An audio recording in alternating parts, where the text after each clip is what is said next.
classroom uses the LEAP social emotional model. And so we have been trying to figure out how to apply those evidence-based practices that we would do in the classroom to these online Zoom calls. And one of the main things that LEAP really encourages is the 4 social exchanges. So 4 back and forth for a social exchange.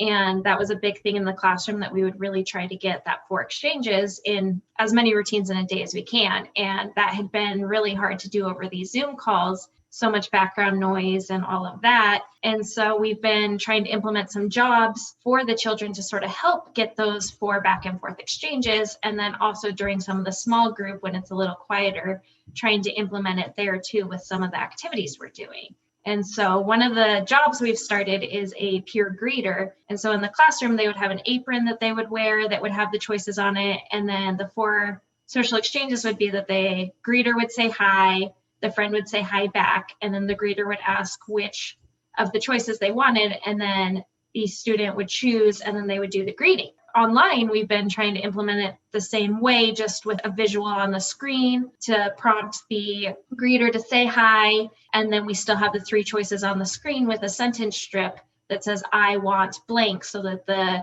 student can use the full sentence of what they want. And so we're still able to get those 4 exchanges, even though we're not in person. So I was on the call yesterday with my 2 assistants, and we had started our greeting this week. And so this was the 4th day that we had tried to do it. And the girl at the top, it was our greeter. And so she came on a little early to the call so that she could practice with us. And then we would let the kids in one at a time so that they could do the greeting right when they pop on.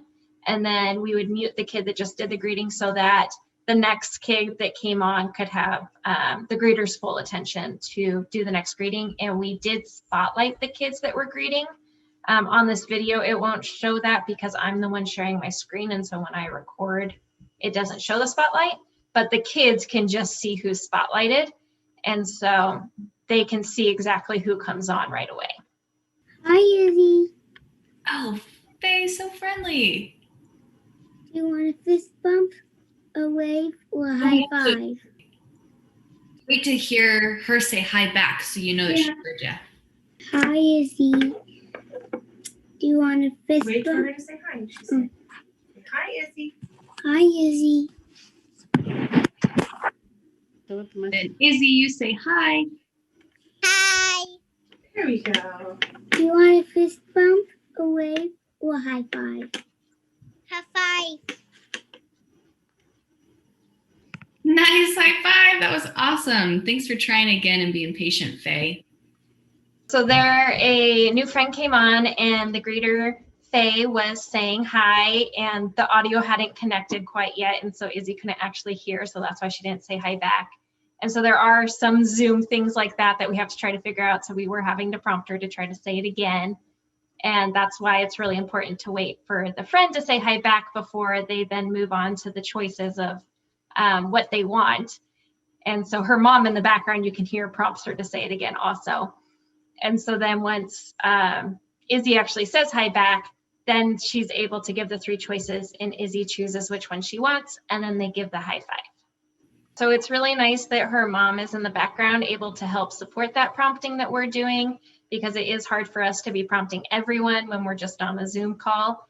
And so it's really important that the parents are there so that they can help with some of those prompts too, because they can hear what we're prompting initially.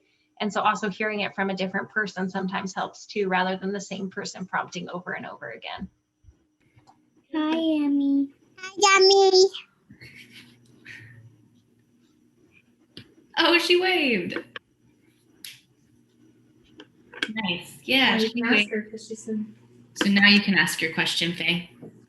You want a fist bump, a wave, or a high five? what's she saying? She's pointing to the screen at which one she wants.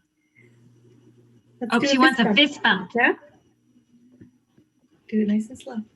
Fist bump. Good. Nice fist bump. So this was Emmy, who is one of our kids that has autism. And so she is nonverbal. And so instead of her saying hi, her mom helps her wave. And then we prompted Faye that was her saying hi back so that she could start with the next part of her greeting. And then Emmy is working on pointing to the screen to make the choice of what she wants. And so we're just sort of in the background prompting Faye to know that that's what Emmy's doing and how she's making a choice. And then she keeps trying to point, but her mom's trying to get her to do the fist bump because that must be what she pointed at. And so we had to help prompt Faye also that she was wanting the fist bump there. So it doesn't always go perfect. There is a lot of prompting, but we're still getting those exchanges. And in the classroom, it doesn't go perfect either. So It's like Yusuf's here. Hi, Yusuf. Let's see. Here's Yusuf. Hi, Yusuf. Oh, he waved. Now you can ask your question. Hi. Hi. Do you want a fist bump, a wave, or a high five? Fist bump.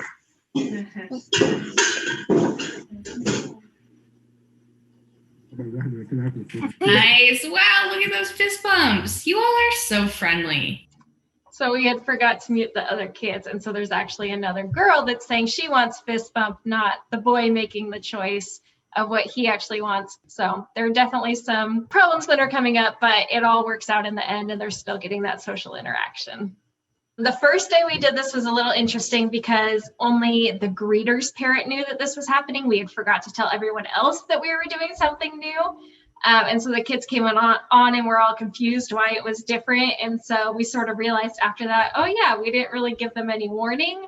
It helped us realize, oh yeah, we need to let the parents know that there is this change coming so that they're prepared for it also.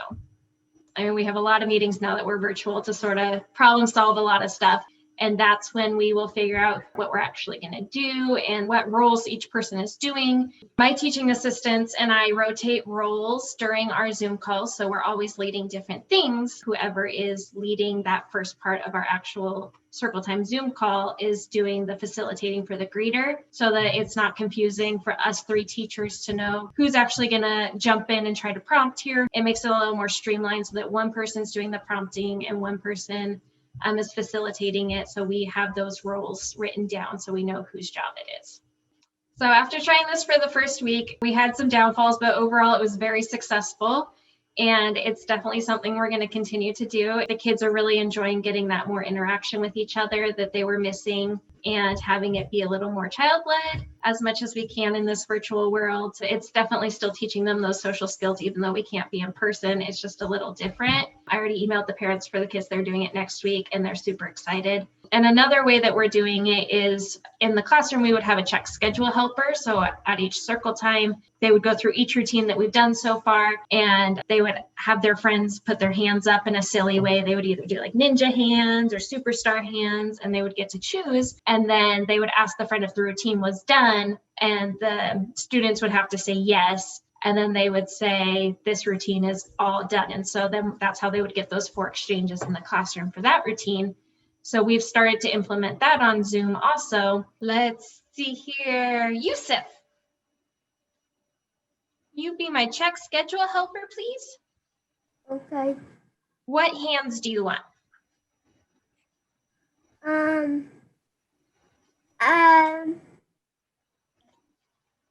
Ninja? Yeah. Okay. Can you ask your friends the question? Are we done with? We done stories. Yes. Story is all done. Great job being my helper. And then also in LEAP, we have different social skills that we're really focusing on. Right now, we're focusing on giving and sharing. We have come up with a cool way that the kids can get those 4 social exchanges with pretending to give something on Zoom, because we can't really give them something through the screen. We're using our imagination and pretending. They have to get their friend's attention by saying their name, and then the friend has to respond by saying yes. And then we're pretending to throw to them, and they have to pretend to catch it. And they say here when they throw it, and then they say either got it or thank you when they catch it to get that 4 exchanges. And then they'll choose a next friend to throw it to. And so we're just throwing this to all of our friends. And so we're still able to get those social exchanges, and it's led by the kids versus me having to lead the whole thing also. And so that's been super fun for the kids and really engaging for them also. First thing we do is we tap them on the shoulder. Faye, Taffy, and Freya. And then we look at them. Get those owl eyes out. Oh, I see Emmy looking and Everly. And then we're going to say their name. Then they're going to look at us and say, yes. Yes. And then we're going to give it to them and say, Here. here. You guys got it. Okay, so today we're going to give your friend either a fist bump or a high five. And remember, when you give it to them, you got to say, here. Okay? And I'm going to go first. Let's see. Faye. Yes. Here. Hmm. Did it work? Yeah. Yes, it did. Okay, Faye, do you want to get Emmy, Everly, or Freya? Everly. Okay. Everly. Yes. Here. Great job. You guys, did it work? Yes. Yes, it did. And you remembered to say here. Great job, Faye. Hey, Everly, do you want to give something to Emmy or Freya? So it has shown that these practices that we use in classrooms that are evidence-based can be used over Zoom as well. We just have to make sure to get parents on board with it so that they know what's going on also, because they're the ones that are helping facilitate it on their end.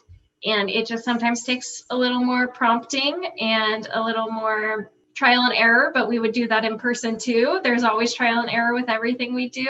And so it shows that we still can do those over Zoom. It just looks a little bit different, but we're still getting it.